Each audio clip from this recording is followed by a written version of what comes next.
In the words of the infamous and multiple prison escapee Richard Lee McNair, thank God for prisons.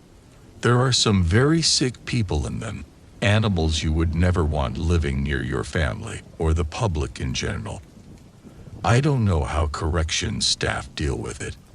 They get spit on, abused, and I've seen them risk their own lives and save a prisoner many times. Never was a truer word spoken, and the United States has had its fair share of vicious and dangerous prisoners, and arguably none were more bloodthirsty or more deadly than a monster by the name of Thomas Silverstein. Silverstein was born to a divorced mother in Long Beach, California, on February 4, 1952. His mother, Virginia Conway, divorced Silverstein's biological father while he was still in the womb, then married and eventually divorced another man before settling with one Sid Silverstein, from whom Thomas inherited his surname. Silverstein grew up as a shy, awkward, and timid child who was often severely bullied by his middle-class neighbors. Not only was he singled out as a lower-class child of divorce, but his adopted second name meant that he was often mistaken for being Jewish, which meant that Thomas became the victim of some unforgivably vicious anti-Semitic comments. When Silverstein would arrive home in tears seeking comfort from his mother, she would rebuke his innocent vulnerability and demand that he take violent revenge on those that had wronged him. Then, when Thomas refused to partake in such hideous retribution, she told him that if he ever came running home to her again crying because he had been beaten up by a bully, she would be waiting to beat him up even worse than they had. Silverstein later said, "That's how my mom was. She stood her mud. If someone came at you with a bat, you got your bat and you both went at it." Following this cruel ultimatum, Silverstein committed his first act of violence, beating one of his bullies to a bloody pulp in the street outside his home. When she found out, his mother actually expressed approval of the act, and once the young man felt the warmth of his mother's pride in him, a life of violence was simply inevitable. At the tender age of 14, Silverstein was sent to the first of many correctional facilities after a conviction for violent conduct. It was there, at a California Youth Authority reformatory, that his attitude towards violence was harshly and definitively tempered. Life inside was dog eat dog, a constant fight for survival, and as Silverstein later put it, anyone not willing to fight was abused. Later in 1971, a 19-year-old Silverstein was sent to San Quentin Prison in California for armed robbery. It was around this time that he fell under the influence of his mother's second husband, Thomas Conway, himself an accomplished armed robber who schooled him in the tricks of the trade. Just months after he was paroled for his first armed robbery conviction, Silverstein was sent back to prison with his father and cousin after being convicted of 3 separate armed robberies that netted a paltry $11,000.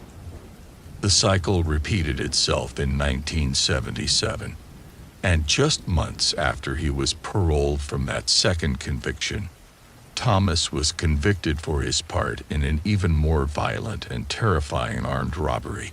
Given that he was an unrepentant recidivist, he was sentenced to 15 years in Leavenworth's federal penitentiary.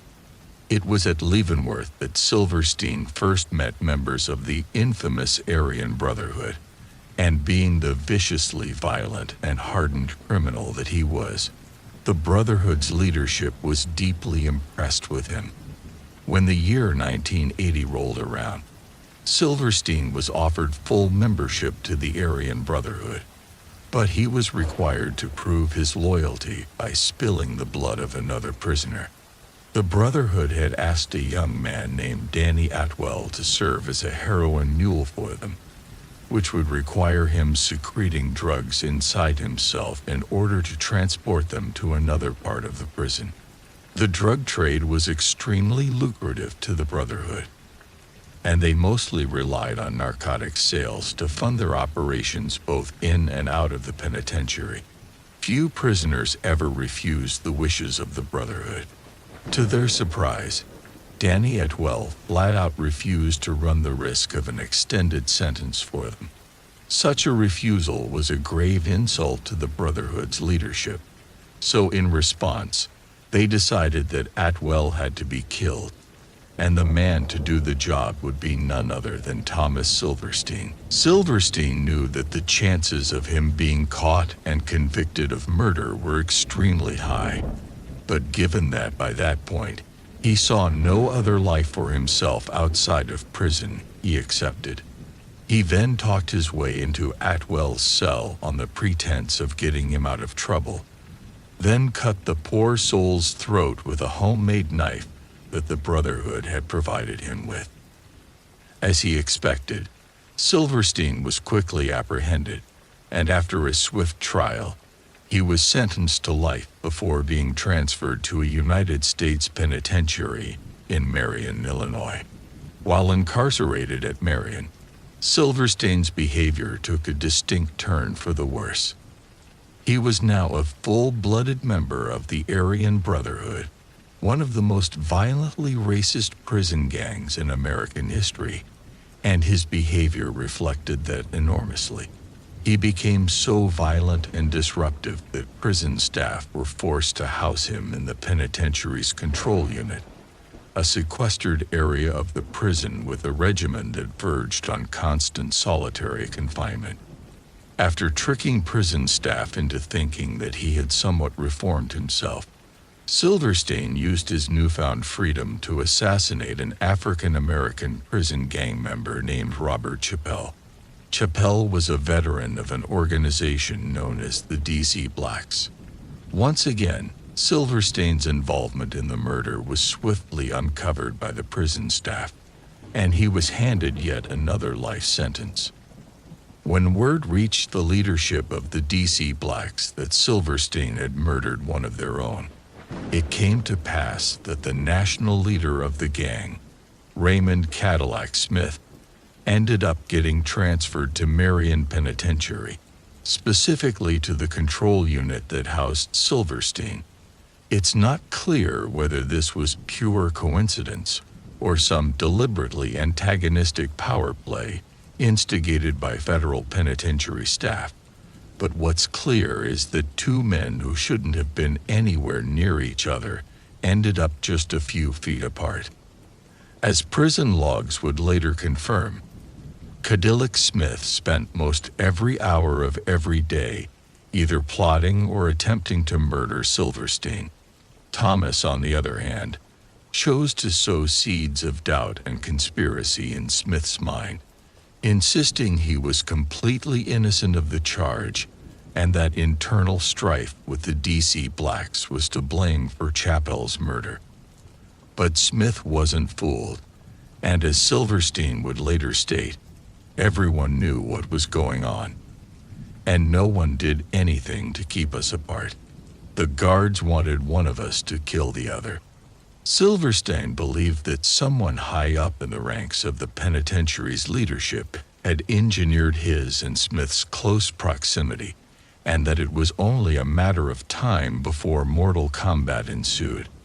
They'd proved him right. Somehow, Silverstein and Smith ended up face to face, with each in possession of improvised weapons. It's not clear if Smith finally found a window of opportunity to attack Silverstein, or if the guards arranged for them to be alone together. But after a lengthy struggle, Silverstein came out on top, having stabbed Smith more than 60 times in the torso, neck, and face. Once Smith was dead, Silverstein didn't try to remove himself from the situation. After all, it was a hard-fought victory, one that had been a long time coming. He ended up dragging Smith's bloody corpse up and down the cell block, showing off his trophy to his fellow prisoners and hallowing about how he just slaughtered the DC Blacks' longtime leader. The murder ended up with Silverstein receiving yet another life sentence, and this time it was without the possibility of parole. By 1983, Silverstein had firmly established his reputation as one of the worst prisoners in the entire country. He hated the correctional officers, and they hated him in turn. But one officer in particular despised Silverstein with a passion and dedicated a great deal of his time to making his life torture. Some say the correctional officer, Merle Klutz, deliberately harassed Silverstein for almost a year, doing anything and everything he could to make his life harder than it had to be. In one instance, Klutz was said to have entered Silverstein's cell while he was painting, Silverstein's only creative outlet, and one he seemed to treasure beyond words. After making a few derisive comments on his artistic skills, Klutz apparently took down a few of Silverstein's paintings and tore them up right there in front of him. Silverstein was apoplectic with rage, yet he had no recourse whatsoever. If he killed the prison guard, he would surely get the death penalty, and although Silverstein feared very little in life, he feared death. Yet as the harassment continued day after day, week after week, Silverstein found that he had less and less to lose. If Klutz was determined to take everything away from him, then he'd find a way to take everything from Klutz in turn. Then, on October 22nd, 1983, Klutz let Silverstein out of his cell to take a shower. As they walked, Silverstein began limping and complained to Klutz that he was in serious pain. Klutz harbored no sympathy and kept on walking, telling Silverstein that he had a set amount of time to wash and would not be waited for. Yet as Klutz passed Silverstein in the hallway, he fell into a carefully planned trap of the murderer's creation. Silverstein stopped outside the cell of another inmate who unlocked his handcuffs with a homemade key and handed him a prison shank all in one fluid motion. Silverstein then kept his hands firmly behind his back as he continued to limp towards an ever-impatient Klutz. Then, in one fell swoop, he pounced. Klutz was stabbed so many times that he was dead before his fellow correctional officers could even restrain his attacker. Then, minutes later, the entirety of Marion Penitentiary was placed on an indefinite lockdown, which ultimately lasted for 23 years. Klutz's murder had sent shockwaves through the prison staff community, and tens of thousands of them wrote letters to the Department of Corrections demanding safer working conditions for themselves and their colleagues.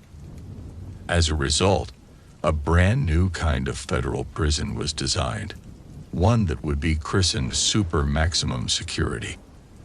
The first of its kind was Florence Penitentiary in Colorado, and one of the first inmates transferred there was none other than the prisoner who inspired its design, Thomas Silverstein. Following Klutz's murder, and prior to his transfer to Florence SUPERMAX prison, Silverstein was transferred to a United States penitentiary in Atlanta where he was placed in complete solitary confinement. A note on his file specified that he was to have no human contact due to the danger he presented to the correctional officers. Silverstein later claimed that this no human contact status was basically a form of legalized torture reserved for those who had killed correctional officers. This prompted a Bureau of Prisons official to publicly state that when an inmate kills a guard, he must be punished. We can't execute Silverstein, so we have no choice but to make his life torture. Otherwise, other inmates will kill guards too. There has to be some supreme punishment. Every convict knows what Silverstein is going through. We want them to realize that if they cross the line that he did, and they will pay a heavy price. This story hasn't quite made it clear how completely evil Thomas Silverstein was. Let this last anecdote put it beyond all doubt. During the 1987 Atlanta prison riots, Cuban prisoners released Silverstein from his isolation cell as a method of terrifying the correctional officer hostages they'd taken. As a result, Thomas was able to roam freely about the prison and threatened to execute the Cubans' hostages on a number of separate occasions when they refused him access to them. Silverstein threatened to kill them too and hurled racial abuse at the Cubans until they turned on him and took him as a hostage too. As a show of good faith, the Cubans then handed Silverstein over to the FBI's hostage rescue team, who considered Silverstein's recapture as a landmark moment in the quelling of the disturbance. Just consider how abhorrent an inmate has to be for their fellow prisoners to attack them, tie them up, and hand them over to the federal government during a prison riot. When that type of contempt is comprehended, then you have an idea of how other hardened criminals felt about Thomas Silverstein, who was without a shadow of a doubt one of the most vicious and violent prisoners in United States history. In the end, Silverstein's life would end as the result of a sharp implement, just not in the sane way you might expect. He died on May 11th of 2019 at St. Anthony's Hospital in Lakewood, Colorado, after suffering complications following heart surgery. He spent an incredible 36 years in solitary confinement, but shockingly, that's not even the record for the longest a U.S. prisoner has spent in such conditions. There are plenty of debates over who served the longest in solitary confinement, and many of these arguments hinge on whether the confinement was cumulative or concurrent. But one thing is clear: Thomas Silverstein deserved every moment he spent deprived of human contact. Those who relinquish their humanity deserve nothing less. Ever see the old HBO show Oz? To this day, it's my favorite TV show ever. And back in my late teens and early 20s, it was solely responsible for me wanting to work as a correctional officer. It might sound a little dumb to you, because it definitely sounds dumb when I think about it these days, but I figured those guys were like the toughest zombies on the face of the earth. They dealt with the worst of the worst every single day of their lives, mad-dogging serial murderers just to keep them in line. Literally going one-on-one with some absolute monsters, sometimes, and being tough enough to come out on top. To me, they seemed like the special forces of the law enforcement world, not out there helping old ladies cross the street or chasing down kids on stolen bikes, but keeping the likes of El Chapo or Charlie Manson locked up and away from the civilized world. I mean, that's as noble of a profession as ever there was one, right? And I still think the same thing today, to an extent. But there was a lot about being a CO that I didn't figure until I was actually doing the job. And let me tell you, it's never the drug traffickers or serial killers that actually keep you up at night. It's guys like the one I have to tell you about in my story here. So this one night, way back when I was still going through my on-the-job training, I had to go pull a shift in the medical ward. But I have to make something clear here. The medical ward is not the hospital, and a better name for it would be the psych unit or mental health unit, or something, because it's the place we kept the guys who weren't mentally well enough to be around other regular prisoners. Each inmate had their own isolated cell, and were only let out twice a day to eat and to exercise, and never around the general population. That night, I was shadowing the unit's nurse while she was doing her rounds, which mostly involved doing welfare checks and giving out the appropriate medicines to all the various prisoners. Then we get to this one prisoner's cell, and the second I unlocked the door and opened it, I was almost knocked out onto my butt by the most stomach-turning smell I'd ever smelled in my life. Like, I knew at the time it was fecal matter, but there's a huge difference between a fresh dump and the kind of stuff that had been plastered in this guy's cell for maybe 2 or 3 days at that point. The nurse knew better than to go in without protection too. She told me after that she always dabbed a little Vaseline in her nostrils before making the rounds. That way she couldn't smell a thing. Anyway, once we were done handing out the medicine, I walked right up to my training officer and asked him what the deal was with the prisoner who smelled like a sewage train. I expected him to just burst out laughing at me, which had so far been his textbook response for almost every dumb or ignorant question that had come out of my mouth. To the older guys, it was fun for them to see a youngster all horrified over all the stuff they dealt with for years. But then it came to the human sewage pipe. For some reason, it was nothing to laugh about. My trainer just kind of sighed, spun around in his chair, and said something like, "Oh, he finally met Marshall then, huh?" He then explained that smelling bad was kind of his thing, and that as much as the medical team had tried to coach him out of it, he seemed to despise being clean. Whenever they did manage to talk him into showering or whatever, he acted like he was on the verge of a panic attack until he finally got a chance to soil himself again. Then I made the mistake of asking why he always went to the bathroom on himself. My trainer explained that in the prison that he was held in before the one I worked at, he was repeatedly attacked, and how do I put this?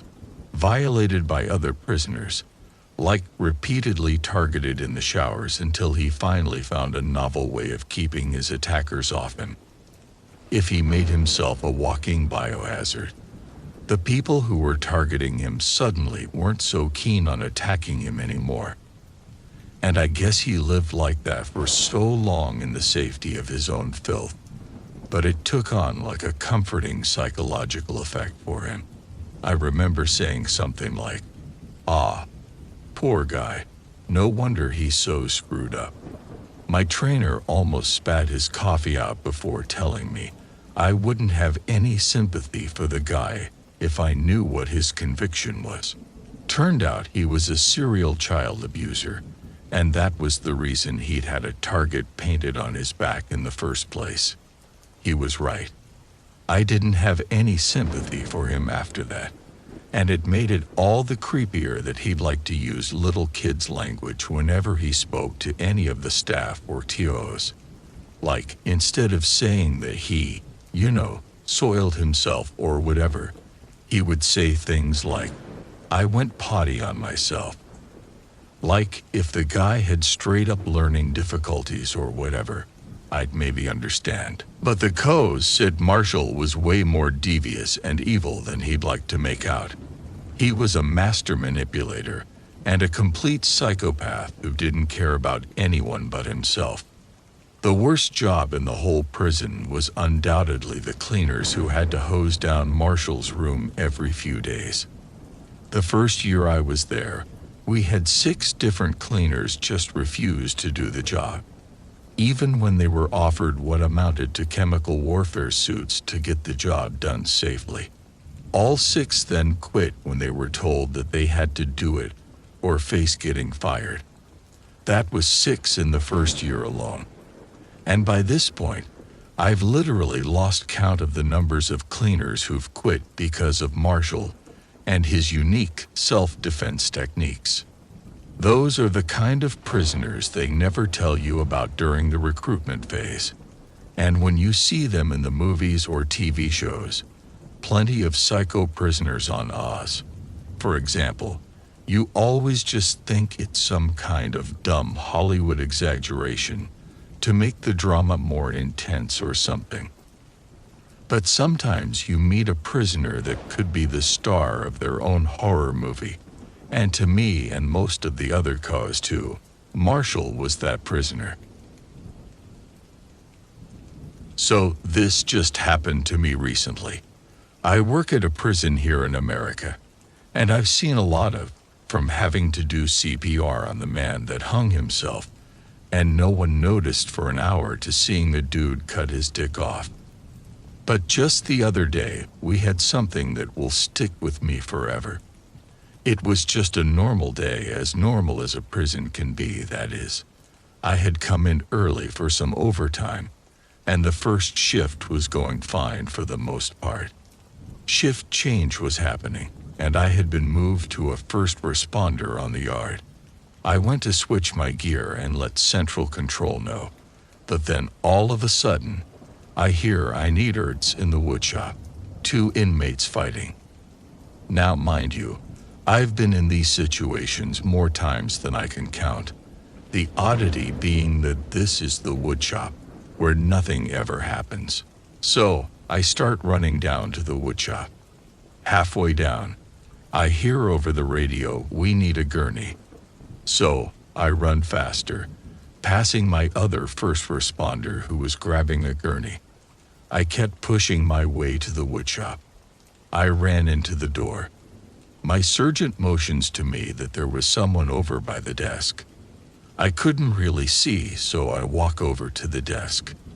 This is the most haunting thing I've ever seen in my entire life. It was burned into my memory. A man sitting on the ground, covered head to toe in blood, is looking right at me with the most fearful expression I've ever seen. His eyes were so wide. God, those eyes. I immediately ripped open my ERT bag and took the cloth out and wrapped his head, yelling, "I need Kyle. Someone get me tile so I can apply pressure." No, I know who this inmate is, so I immediately call him by his name, and he looks at me. Then I tell him to say where he was at so I can get an idea of how much is going on in his head. This man couldn't say a word. We get the tiles, and my other coworker had finally brought the gurney down, and we put him on it. I'm noticing a lot of damage to this man. His ears torn, puncture wounds to his head, a broken arm, and his head was concave. Get him upstairs to the ENS, where I notified my lieutenant that I'll be riding with him in the ambulance. I spent the next 7 hours with this kid being stapled together, seeing the damage done to his brain, and so on. The doctor said that the area of his brain that was damaged was that of speech, meaning that if he pulls through, he'll likely never speak again. I later found out the details. Apparently, another inmate beat him over the head with a 15-pound metal bar, clamped 13 times, and stabbed him with a sharpened screwdriver 6 times. I watched the camera footage, and it was brutal. Today, I saw his mother and told her what I did. She cried and said, "You might have saved my son's life. Thank you so much." This kid is still in a coma and might die. I've seen my fair share of weird things, like I said, but I would never get to look on that kid's face out of my mind. It won't leave me for the rest of my life. Back when I was 19, me and a few mates decided on a little lad's holiday to Malaysia. We packed up some things, booked some flights to Kuala Lumpur, and set off on what we thought was going to be the adventure of a lifetime. We only wanted to stay for a week, do some drinking, see some sights, chat to some girls. It was supposed to be a dream holiday for us, but for me personally, it ended up being an absolute nightmare. I haven't really got a bad word to say about Malaysia. I want to make that clear. And everyone but a handful of Malays I met were great folks. And despite it actually being me who's one of the idiots in the story, I'm not evil, but I definitely shared a space with some people who were. So like I said, there's a big chance you're not going to have any sympathy for me here, because I'm one of the villains of the story. Not nearly as much as a villain as some others, but a villain nonetheless. You see, I got flirting with this Malay girl who turned out to have a boyfriend, and when the boyfriend started giving it the big one, I gave him a slap that would have impressed Will Smith. Asterisk wink, wink asterisk, he hits me back. I throw him over a table, and before my mates got involved and dragged me off the bloke, I got a few decent hits in on him. I was drunk as a skunk at the time, and I've had plenty of fisticuffs back, and awes with people just going their separate ways after a bit of a scuffle. And then the next thing I know, as we're leaving the bar, the Malaysian cops show up, and practically everyone spills out of the bar to be like, him. He was the one fighting. Arrest him. And believe me, arrest me they did. I won't go through the ins and outs of the court case, but let's just say that I didn't have a leg to stand on. The whole thing was caught on CCTV, and as much as my lawyer and the bloke from the Aussie consulate tried to barter my sentence down to deportation, I ended up getting 4 months in Kajang prison. I cried like a baby that first night on remand as I got into my head that Kajang would be some kind of torture that I'd never make it out alive from. But honestly, I think it was a bit of prejudice speaking, because the prison itself didn't turn out to be all that bad. Yeah, it was grim, but if you kept your head down, behaved yourself, and didn't have sticky fingers, you got along quite well. But if you didn't behave, if you stole from your fellow prisoners and made their lives difficult, they'd made your life difficult in turn. And that's a lesson that a Nigerian bloke learned 100 times over. I was probably just as surprised as you are to find out that there was a little Nigerian contingent in a Malay prison, but so there was. All these big, scary-looking blokes, too. You couldn't have wanted to be facing them in a scrum, not even on your best day. But from what I came to understand, they were having trouble with one of their own. And this one turned out to be a much smaller one who had a habit of going on the take. He'd steal from everyone. The Malays, the Indos in the kitchen, even his own Nigerian brothers. And in the end, some Malay gangsters got right bloody sick of it and decided to teach him a lesson. They just didn't do it somewhere private, either, shanking him in the showers or however they'd like to do it.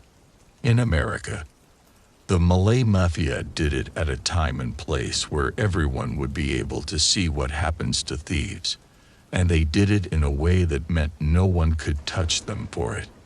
I remember the sound of it like it was yesterday. We're all in the canteen, and I was part of the second sitting, meaning the second group of prisoners that were allowed into the canteen to eat. Then, out of nowhere, I hear the single most blood-curdling scream that's ever graced my ears. The only thing I can compare it to was when Andy Durrell broke his femur playing footy in grade 9. It was like a bloody great wail that came from the kitchens in the back, one that rose up in pitch and intensity until everyone in the canteen was grimacing just from the sound of it.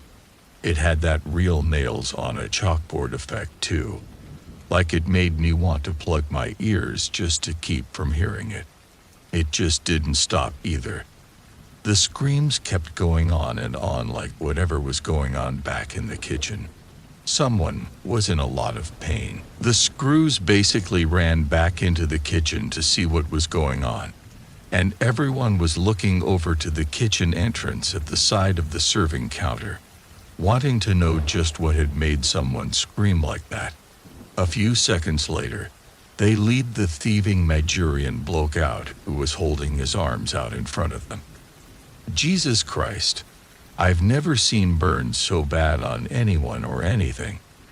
Up to about the middle of his forearms, all of his skin was blistered and peeling like it literally looked deep fried.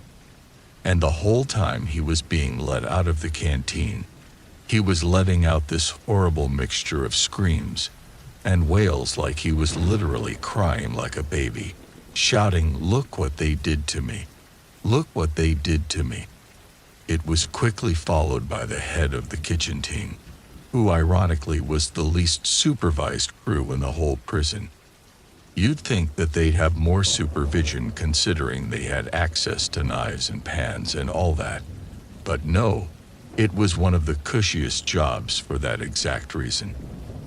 The kitchen team were also made up of almost entirely of Malay mafia guys, mainly because they could organize things to be smuggled into the prison in the food deliveries they received.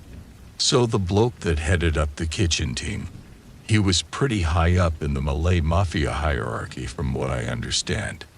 And it was him that came out of the kitchen with a big smile on his face, saying something in Malay to one of the guards. I turned to the bloke next to me and asked what was being said, and was told the guy was saying, "He had an accident, boss. He slipped on some oil." But as any of you can probably guess, the guy hadn't slipped at all.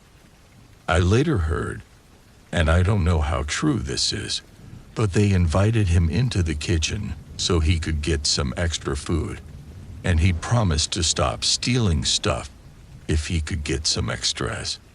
And little did he know the Nigerian guys had basically okayed him getting punished from the Malays, probably just to keep them sweet, since they had a little smuggling arrangement with them.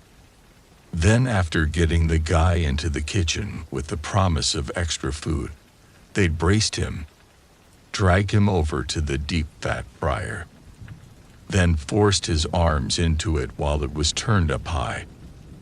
Everyone else in the kitchen then swore blind that the whole thing had been an accident and that they had no idea what the guy was talking about when he said that he'd had his arms forced into the fryer.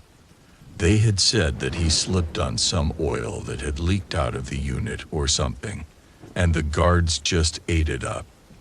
That was without a doubt the most terrifying thing I had ever witnessed or heard about when I was inside, and nothing else even compared to it. I sometimes still have nightmares where I can hear that guy screaming, and at one point I even had a nightmare where it was me having my arms forced into the fryer. In a dream, when I pulled my arms out of the thing, they looked like fried chicken, but all bloodied and melting too, if you can picture it.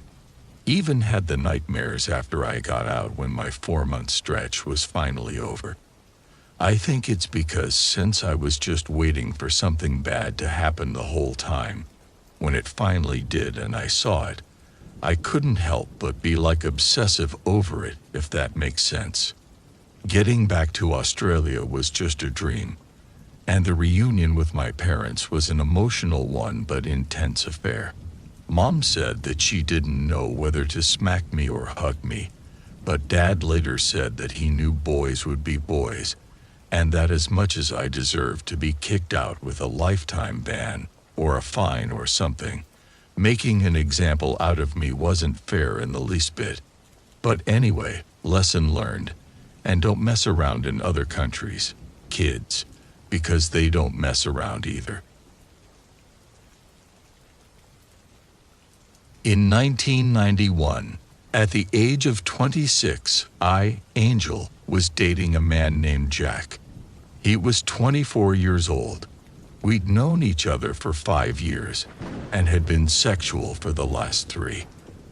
The attraction was mutual. Jack pursued me equally as I did with him. Jack lived with his mother, who'd never approve of the friendship. She'd been vocal about her objections on a number of occasions, but the two of us continued to see each other until she pressed charges against me. Jack had been diagnosed with a learning disability as a child. Jack happened to have a job, bought his own clothing, did everything for himself, even though he lived at home with his mother. Yes, it's true when he tried to use big words. He would mix them up a lot, but he seemed really normal. No one would ever think that there was anything wrong with him, not according to his mother, and more crucially, not according to the law. She had taken Jack to the police along with documentation of his disability, and had claimed at the time that her son was being taken advantage of sexually by me. Shortly thereafter, I was charged with sodomy 1, a crime that carries a 15 to 25-year prison term if convicted. My lawyer advised me to plead bargain. Although I had obviously no criminal record, the lawyer had felt that the jury would sympathize with Jack and his mother. Thinking that a man had been effectively repeatedly raped over the course of 3 years. A bad image for the jury indeed. The plea bargain sentence was 4 to 12 years with a good probability of parole at the low end. I had taken the deal, kinda felt like I had no choice. On the inside, the prison horrors began on Rikers Island. The officers there were worse than the inmates. They sold drugs to the prisoners. They had beaten them, gambled, and ignored rapes. While in there, I had seen a lot of used needles. I was lucky, although I was gay. I was able to hide it, so I wasn't prey to being raped. I did have lots of sex, though. They have a separate section for gay men. In this section, you can have sex anywhere. No one stops it. You sign yourself into a forum stating that you're gay. You sign yourself out with a reverse form stating that you no longer think that you're gay and feel comfortable in the general population. Many times, I signed myself in and out on the same day. I speculated that this must provide some measure of protection against all that, but it definitely didn't. If somebody wanted to, they would. They would sign themselves into this area for the day, at least get you, and then they would sign themselves out. The situation with young people in prison who are first-time offenders do get raped regularly. They're called sweet boys. Guys use them, then pass them along to their friends. When things get bad enough, they go into protective custody, but that's no good. It's just like that house that you go into to sign yourself in. Anyone can say that they need protective custody, get admitted, and then settle a score with you. That isn't the answer, really. There is no answer. There's no safe place in jail. Physical protection is only one of the issues. There's no sexual protection in jails either. They weren't encouraged while I was there or discussed. Everyone there had sex, even the straight guys do it. Before entering jail, I was HIV negative. I had tested myself a few months before the trial. Shortly after entering prison, I found out that I was positive. A lot of times, I would see that people would put bed sheets up on their cells and then bring someone in there and do their deed. No one questioned anything and no one cared. And if someone did, all people would say is that they needed the privacy to use the toilet, and that would be that. During my time in there, I did get sent to different prisons in New York State. Some of them were maximum security institutions, and that was just because they didn't want the guards to get too familiar with the inmates or for the prisoners to learn the administrative procedures.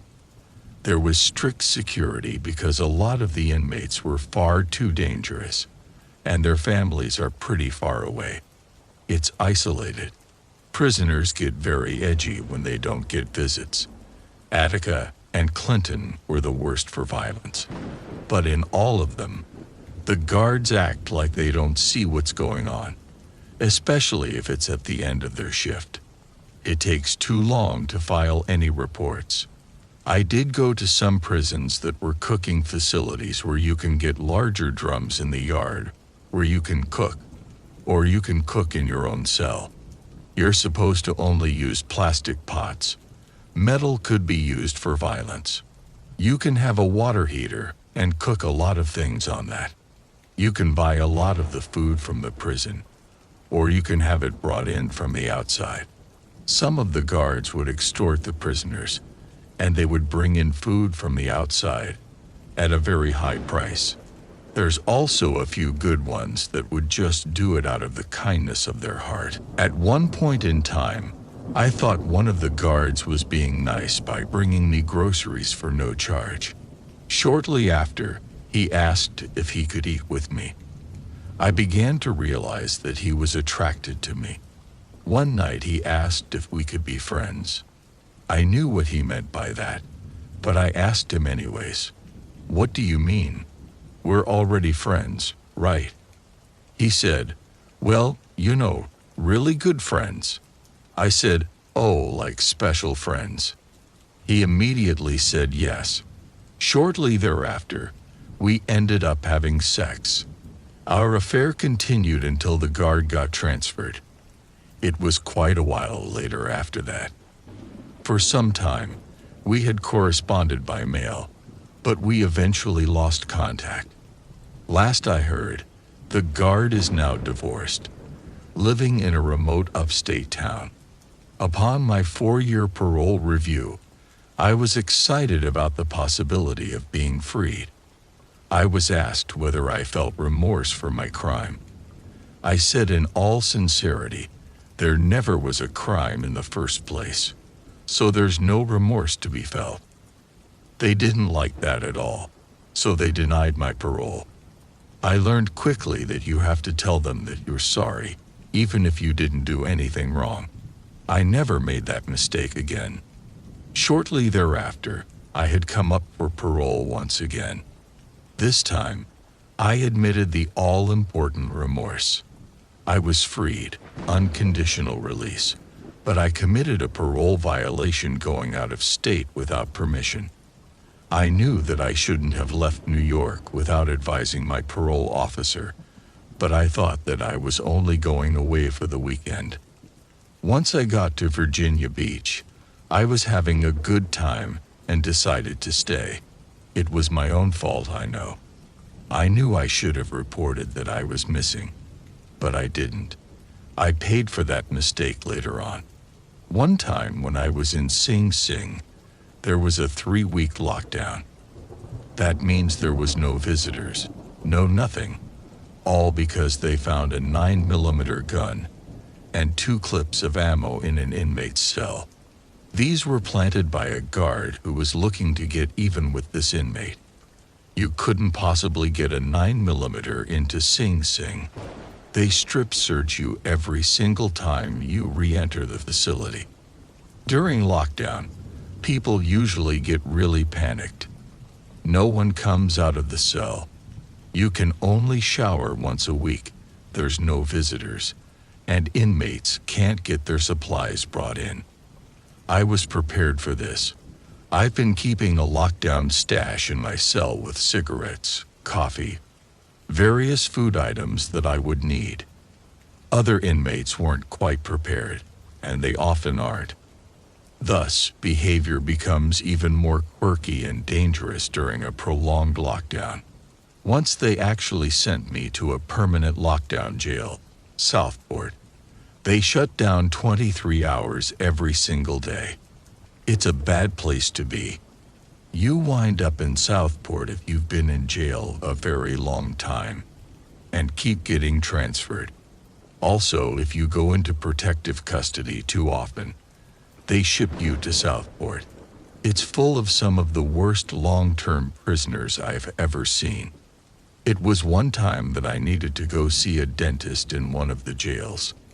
I found out after telling one of the dentists that I was HIV positive that they forced me to write a letter just so I could get some dental care.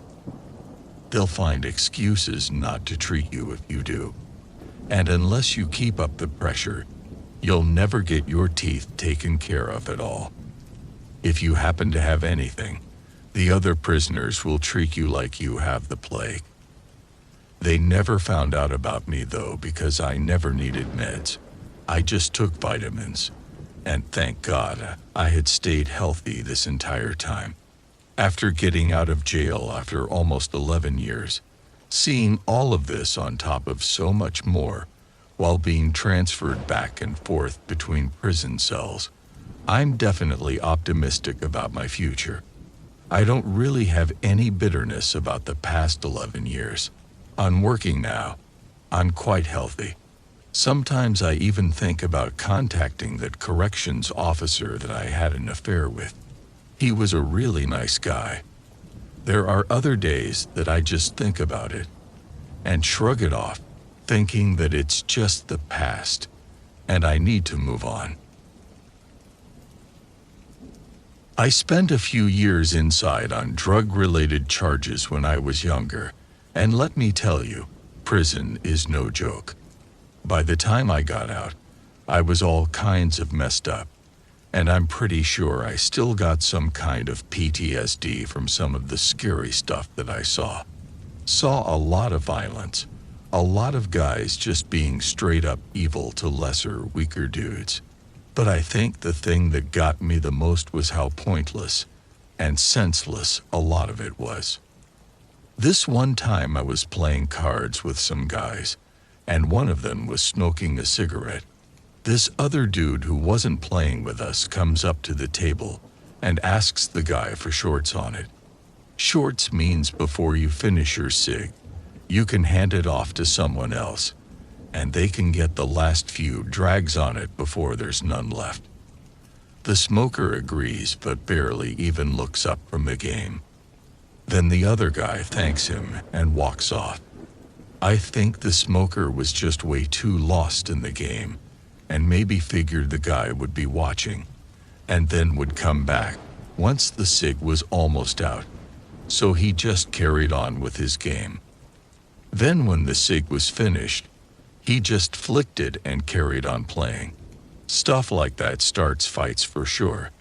And I remember thinking like, oh, that guy ain't gonna be happy. And lo and behold, minutes later, the guy comes back, sees the smoker isn't smoking anymore, and just asks him real cool like, he didn't save me no shorts again. The guy barely even looks up and just says, yes, sorry, and carries on putting down and picking up cards after telling him he should come back for the next one. The guy seemed kind of angry, but he just nods like, all right, and then walks off like he's going to look for another guy to call shorts on. As I said, about a half hour goes by. Then the smoker takes his pack out, pulls another cig, and then lights up. I look up in time to see the same shorts guy walking over, figuring he's about to ask for shorts again. Only when he gets behind the smoker, he doesn't ask him anything. He just grabs the guy by the chin, pulls his head back, and starts shanking him in the throat with what I figured was a pen or pencil that he'd somehow managed to sharpen. We only get blunt stuff to write with. Go figure. But somehow this guy must have been sharpening it against something, God knows what, because he was shanking this guy over and over and over again. That blood was just bubbling out all down his neck and onto his shirt. Obviously, we all jumped up while people are calling out for the CEOs. And then a bunch of them in riot gear showed up and just unleashed the works on him. Pepper spray, tasers, batons. I mean, they beat the life out of this guy, even after he just got on his knees and surrendered. The medics got to the guy who had been shanked way after he needed them. They can't come into an area like that until all the threats have been dealt with. So honestly, I think the guy bled out before they even got to him, because we heard a few days later that he'd been taken to the morgue almost straight from the prison hospital. and stuff like that, all combined from my years there, ended up just making me really tense all the time. Constant anxiety, and for a long time, any kind of sharp object had me panicking like someone was going to use it on me. I knew they weren't, but it's just my brain was just in war mode all the time, ready to fight or flight, even though I knew I was safely out of lockup. I guess that's what I mean about prison being no joke. You don't ever really get out, not unless you're one of those psychos who lives for that kind of lifestyle. I knew of a few guys inside who were just like that, just doing dumb petty stuff on the outside just to get back into lockup with their homies. They said they never meant to get caught, but then they used to roll around gangbanging, just not caring, and then acted all happy when they got back inside with their respective gang. People were crazy, man, like seriously crazy.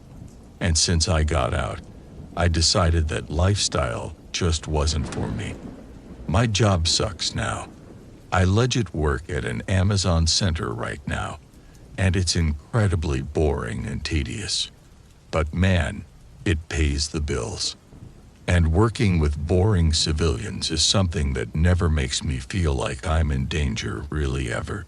Danger of getting fired sometimes, sure, but at least I can sleep at night, not having to worry about getting shanked. I worked in a military detention camp many years ago as a guard. We housed extremely dangerous domestic and foreign soldiers not processed through the customary judiciary courts, but through the military courts. This detention camp was on a United States military base, but not in the United States. The most famous of these prisons is the Guantanamo Bay Detention Camp. Detention camp is the sanitized nomenclature for a maximum security prison. It's easier for the public to digest, and being outside the U.S. border, less gentle tactics can be used on the incarcerated. Our shifts were grueling as we were locked in with the prisoners for 24 hours, rotating on and off. But even off when on the inside, you were still on call on critical notice. So, half of us were half asleep at any given time, and half of us were making rounds.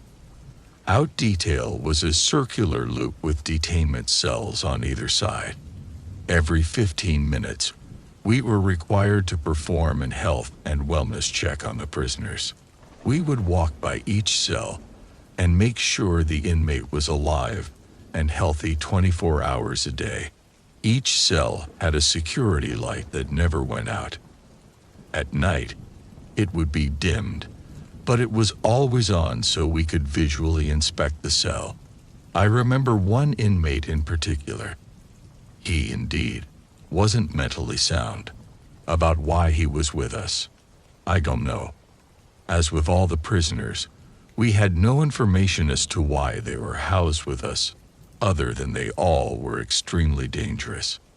This inmate drew pictures all day, screamed all night, and threw punches wildly in the air all the time. One night we had a cell extraction called in on him. He was clawing his flesh with his fingernails and covered in his own blood. He had taken his pencil, which he had been using for drawing, dipping the tip into his blood and drawing demonic symbols on his cell walls. It was as if he was possessed. He worked frantically tearing at his flesh as he worked to cover the cell walls. We restrained him in a jacket, and medical was with him on the spot. I did a cell search for any possible contraband, which in this prison was highly unlikely anything would be found. But we wanted to make sure he hadn't ingested any drugs. Inside the cell were his many drawings on paper he was provided. His sketches were elementary childlike stick drawings of his brother and him playing games. In each drawing was also a menacing silhouette of a person. It was just a gray shadow in each picture, like what you would see in an old comic book. His name and his brother's name were above each stick figure, and the words, "Dark One," were over the aberration. While I was looking at the inmate's drawings, he calmed for an instant from his frenzied state, glared directly at me, and said in a demonic screaming voice, "He doesn't like you. Get out before he takes your eyes." In a rush, something came over me, and I felt lightheaded. I stumbled and thought I was going to pass out. The medic grabbed my arm and ushered me out of the cell. After a couple of deep breaths, I was fine. I put in for a transfer and hope I never encounter that demon ever again. I am a 27-year-old guy, and I work as a correctional officer at a maximum security prison. I am an ad tag officer, which means I watch over the inmates who are too dangerous to be in the general population. I have received extensive weapons training, as well as hand-to-hand combat training, so I'm accustomed to getting physical if the situation calls for it, and it often does. This story took place about 8 months ago. We received a new inmate from a transfer, and he was a small Hispanic man that had ties to a drug cartel. Within hours of him arriving, he had tried to attack another officer and myself. We handled the situation by only using as much force as we needed to control them. Once in handcuffs, he began ranting in Spanish, which I'm not fluent in, but the other officer was, and I could tell he did not like what he was hearing. We got the guy back to his cell, and I asked what he had been saying. My coworker was told that he had seen our names on our badges, and his guys on the outside would find us. Honestly, that's a common threat. I laughed it off and continued my day without giving it a second thought. A few weeks went by with nothing out of the ordinary. A fight here, a stabbing there, usual prison stuff. But one evening, I was on my way to work when my mother called me and said a guy she did not know had stopped by looking for me. Working in a prison, you learn to tell family never to mention you to strangers, because rarely it's an ex-inmate looking for revenge. So she said she had told the man he had the wrong house and to leave, which he did. I told her to keep me informed and be careful. So I got to work and did my round when the Hispanic man called me to a cell. I always try to be casual with the inmate and only be a jerk when I must be, so I walked over and asked, "Hey, what's up, man? Did your mom like her visitor today?" He responded. I just stared at him. This isn't good, I thought. Might want to hurry home to that pretty blonde wife and little girl, officer. It can be dangerous all alone at night, he said from behind the door. Without thinking, I used my emergency key to unlock the door and threw it open. I could tell on his face that he didn't expect that. I walked into the cell and shut the door behind me. After that, it was just me and him. "Don't ever talk about my family," I said through clenched teeth. He put his hands up and back towards his bed without saying anything. I left the cell and immediately went to my surgeon and told him what happened, and I needed to make a call home. He allowed me to, and I told my wife to pack some clothes and our daughter and go to a hotel. If he knew where my mom lived then, he must know where we live as well. I told my surgeon I was leaving and headed home. When I got there, I noticed a man peeking into our living room through the blinds. He turned toward my car, and he was exposed by my headlights, but he did not seem to care. As I got out, I saw him pull a pistol out of his waistband and ask, "Are you an officer?" "Sure am. And the cops are already on their way, so just leave." He stood and said something in Spanish before raising his gun and firing. Luckily, I could dive behind my car and avoid the bullets. I can't carry a gun in prison, but I sure could on the streets. I always had a Springfield 1911 in my car. I snatched it from underneath the driver's seat and had never been so glad that I did not shut the door. I had been counting his shots, and when he hit 6, I heard him drop a casing on my driveway. He had a revolver. I didn't see that before. I stood up, raised my weapon, and ordered him to stop and drop his, and put his hands up. Instead, he reached down to his ankle, where I saw he had a concealed ankle holster for another small pistol.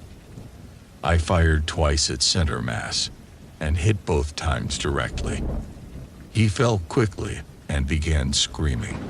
Around that time, I heard the police sirens coming since my sergeant had called the police for me as I left the prison. It shocked me that I even had to shoot him, and the ambulance took him away eventually. He was still alive, but I'm not really sure what happened to him in the end. I found out later that the guy in prison was high up in a cartel and had put a hit on us that day, so he was transferred the next day, and I quit that day. We have since moved very far away from that area and have done what we can to stay low. If someone comes back, I got some pretty good protection from the state government and FBI hiding our tracks, but I'm still pretty paranoid. My brother spent some time in the county a few years back and said it was the worst time of his life. I asked him what the worst thing that happened to him was, and he said he didn't want to talk about it. But he did tell me this one story that just might be one of the most messed up things I've ever heard. The thing that gets me about it is that it actually starts off kind of funny. I mean, not for the dude it's about, but you'll see what I mean. Then it goes from something you tell as a funny story to something you tell is a straight-up horror story, hence why I'm sending this in. It goes from 0 to 100 in just seconds, and I get why he would be shook up about seeing it. So my brother said that a few months into a stretch, the guy across from him has this new cellmate move in with him. Like, it'd seem cool at first, but in work with the woods and stuff. But then one day, he starts ripping these powerful farts, incredibly loud too. My brother and his cellmate think this is kind of hilarious, and so does the other guy for about a minute. But then the way my brother tells it, the farting guy was pumping out gas that smelled like a raccoon crawled up his butt and died. I mean, they were so bad that even my brother and his cellmate were telling him to stick a cork up it, or something, because they were so bad that they were stinking up the whole block. Guys from like 4 or 5 cells down were calling out like, "Put some water on that," thinking that he'd use the bathroom, but they were just legitimately only farts. It got to the point where everyone in the block was walking around with towels or shirts over their faces just to keep the smell out of their noses. It was seriously that bad. At some point, the farting guy's cellmate asked him about what the deal was with his butt, and the other guy says that he was on some special dietary needs that the county couldn't accommodate. Like he tried sticking to just vegetables and stuff. But even then, it didn't seem to help. Dude just keeps ripping these heinous farts all day and all night. Like I said, people just thought it was kind of funny at first, but then after a while, people start getting real sick of the stench, and no one was more sick of it than the guy's cellmate. Then one night, the guy just turns pharaoh on the farter, and my brother said that he woke up to the sickening crunching sound coming from the cell opposite his. He sits up and peers through the darkness, trying to work out what he can hear, half asleep. Then he just about makes out the guy opposite, stomping on something. He knew what was going on, but he didn't want to call the guards and be a snitch like that. He just waited until one started walking the rows and raised the alarm. The guy had been literally stomping a hole in his cellmate's head after pulling him out of his bunk. When he got wheeled out on the stretcher, his head was just a mess of blood and swollen facial features. My brother said that he was certain that the guy was dead, but somehow he actually survived the insane amount of punishment he got. I use that term, survived, really loosely though, because my brother said a word got back to the block that the guy had brain damage and was being moved to a specialist hospital upstate. He said the even crazier thing was how blood was on the floor of the cell when the medics came to take the guy away. He said it was like all the blood in the guy's body was just sitting there in a pool. It was unreal to think so much of it had just straight up come out of the guy's head, and even crazier to think that he actually survived having pulled out so much. He said it started to clot on the floor too, so when the attacker got carted out of the cell by the co's, and the cleaners came in to mop it up, it was thick like sludge on the cell floor. All that just over farts though. I get it. It would get really annoying after a while, but the guy couldn't help it, could he? Poor dude couldn't handle the terrible jail food and almost cost him his life. And if he ended up getting really badly brain damaged, that's pretty much his life over, isn't it? And stuff like that just reminds me of how as tough as I like to think I am. I'd never last in prison or the county. For some people, it's a death sentence without ever getting one. And I think I might be one of those people that applies to. If I ask you to list the most bloodthirsty British criminals of all time, whose names would you give me? Perhaps you'd say Ian Brady, Dennis Nelson, Fred West, or even Victorian London's own Jack the Ripper. There are most definitely other names which belong on that list, but one that seems to be continuously neglected, unknown to even the most ardent true crime aficionados, is that of Robert John Mozley. Robert was born on June 26th of 1953 into a family of 14 in the English city of Liverpool. Due to the immense number of siblings he had, Robert's parents were almost completely incapable of feeding or clothing him due to crushing financial constraints. This led to him being placed in a Catholic orphanage in the nearby village of Crosby, as local authorities quickly established that not only was Robert being maltreated in his parents' care, but he was also being abused by his father and older siblings. Around the time of Robert's 8th birthday, his father approached the orphanage with proof that he was financially capable of caring for the boy. He had recently been promoted at work, and the additional income made him eligible to apply for custody. A short time later, the orphanage returned Robert to the care of his family. But this only meant that the disgusting abuse could resume, and this time it was far worse than it had been previously. The abuse soon came to the attention of Liverpool's Department of Social Services, who intervened on Robert's behalf and once again removed him from his parents' care. Mozley would later state that this constant instability, coupled with incessant abuse at the hands of his own parents, would leave him with deep psychological scars. Robert escaped Liverpool as soon as he could and moved down to London in the late 1960s, but work was not easy to come by, and even when he could find work, his behavioral problems meant his employment rarely lasted long. Robert's lack of employability was also exacerbated by his increasing reliance on hard drugs, which he used to stave off a deep and debilitating depression. My brother said that he was certain that the guy was dead, but somehow he actually survived the insane amount of punishment he got. I use that term, survived, really loosely though, because my brother said a word got back to the block that the guy had brain damage and was being moved to a specialist hospital upstate.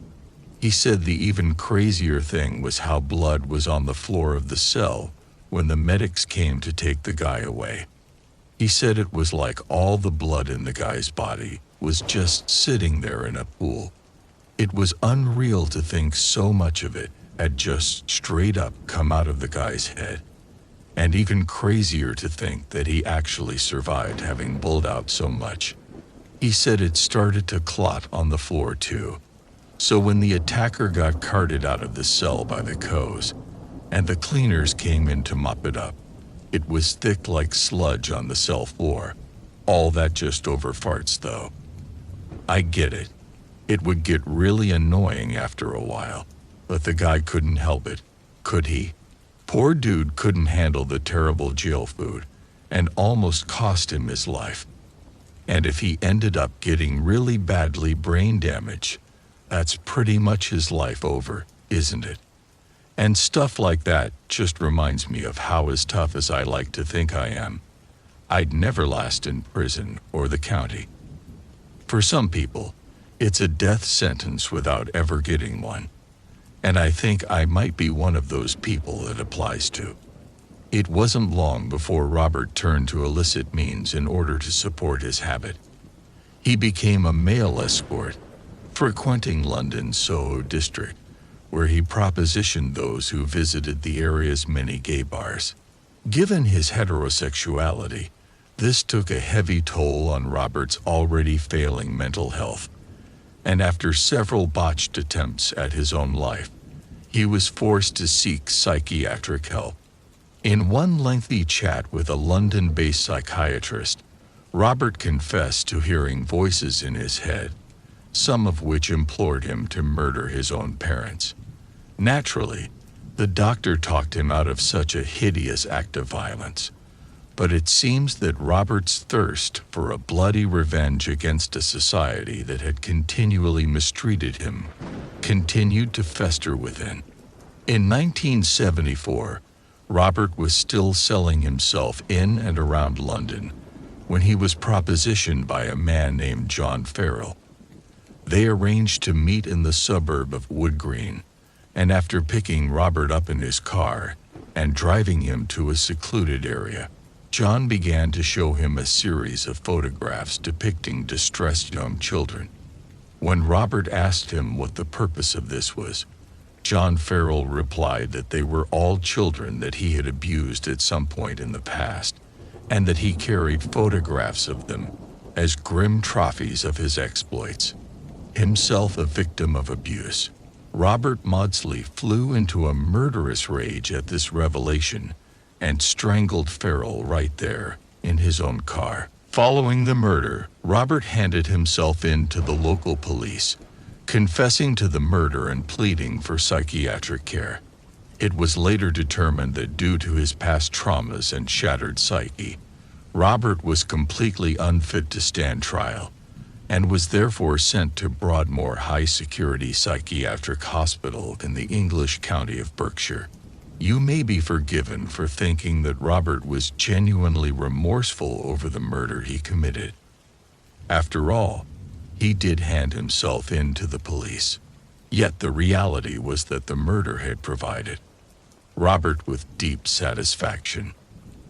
It was the revenge he'd been craving for years, and afterwards, he only wanted more. In 1977, Robert discovered that he was sharing one of Broadmoor's wings with a convicted child abuser by the name of David Francis.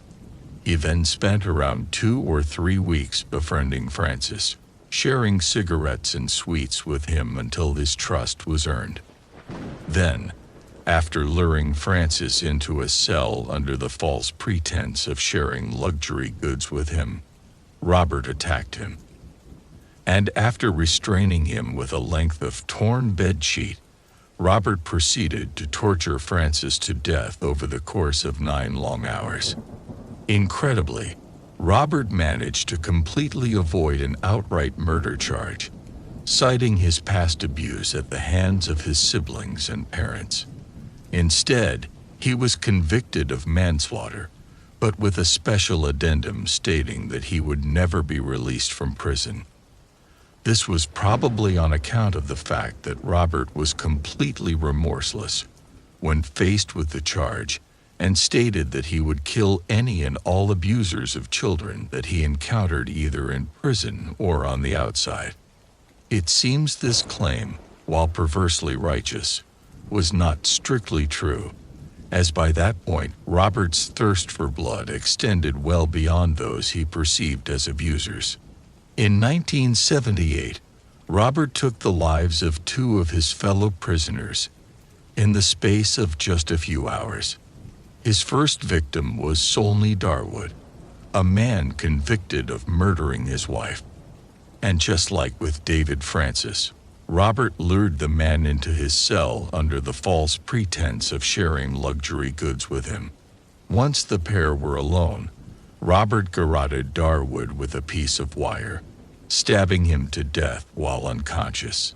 He then attempted to hide the bloody, mutilated corpse under his bed. Robert then attempted to lure a second prisoner into his cell, but not a single other person walked into his trap. His bloodlust was so great that he was no longer content to simply bait another prisoner into his room, and began prowling the wing for more victims.